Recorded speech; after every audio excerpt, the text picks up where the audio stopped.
در اول میخوایم گروه را با یکی از شعرهای خود مولانا آغاز کنم. مولانا میگن ملت عشق از همه دینها جداست، عاشقان را ملت و مذهب خداست. روی تشکیلات گروه بریم که گروه ما چند نفر هست و از کجا شروع کردیم، چیکار کردیم. گروه ما تقریبا میتونیم بگیم از جنوری سال جاری آغاز به کار کردیم و در اول حس خودم که زیاد کنجکاو بودم در مورد سماع مولانا که چه حسی هست که این عارفا را به وجد میانه تا یا اینا میخواین چرخش داشته باشن و این چرا میچرخن، دلیل چرخش اینا چیه.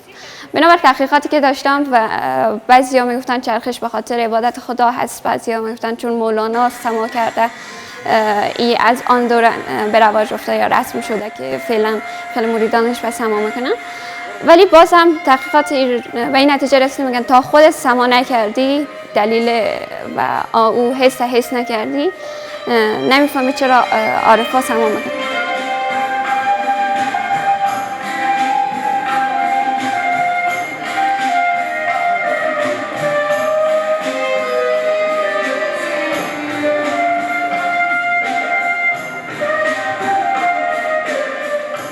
چون سما ناشناخته هست فعلا در افغانستان و درسته ما یک زمانی سماگرای خوبی داشتیم چه در بلخ باستان بود یا در کابل بود یا جاهای دیگر، ولی فراموش شده تا حدی، یعنی ما او گم شده رفت تازه در حال باز پیدا کردنش هستیم.